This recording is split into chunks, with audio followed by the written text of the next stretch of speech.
Picture this, the ancient world, a sparkling Mediterranean Sea, and two colossal powers on a collision course. This isn't just any story. This is the tale of Rome versus Carthage, a century-long struggle that would forever change the course of history. It all kicks off into 64 BCE with the First Punic War. Rome, a titan on land, had one major problem: Carthage ruled the waves. So what did Rome do? They did the unthinkable. They built a massive navy from the ground up, learning to fight at sea by sheer force of will. For 23 long, brutal years, the two giants clashed. In the end, Rome stood victorious, and the once mighty Carthage was humbled. Rome had its first taste of a true empire, and it was intoxicating.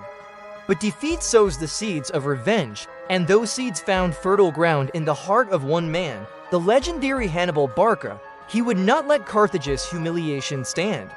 This brings us to the Second Punic War, and one of the most audacious military campaigns in all of history. Hannibal gathered his army, complete with his famous war elephants, and marched them not by sea, but over the treacherous, snow-covered Alps, descending into Italy like an avalanche. The Romans were stunned. At the Battle of Cannae, Hannibal engineered a tactical masterpiece, encircling and annihilating a Roman army phrase that nearly doubled his own.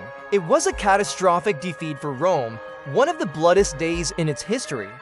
Hannibal was a genius, a phantom striking from the shadows, seemingly invincible. For over a decade, he rampaged through Italy, but he could never quite land the final, killing blow. Rome, battered and blooded, refused to break. The Romans adapted. They found their own brilliant general, Scipio, who would later be known as Africanus. Instead of fighting Hannibal on his own terms in Italy, Scipio took the fight directly to Carthage in North Africa. This masterstroke forced Hannibal to return home to defend his city. The two legends finally met at the Battle of Zama. This time, it was Scipio who was victorious. Hannibal was defeated, and Carthage was forced into a crippling peace. But for Rome, it still wasn't enough. Decades later, the Third Punic War began. This wasn't a war, it was an annihilation. Rome besieged Carthage, and when the city finally fell, it was systematically destroyed. Legend says the Romans even sowed salt into the fields so that nothing would ever grow there again. Carthage was erased from existence. From the ashes of its greatest rival, the Roman Empire truly began its ascent. The Punic Wars were a crucible that forged Rome into the dominant power of the ancient world, sending a clear, terrifying message to all who would listen: defy Rome, and you will be forgotten.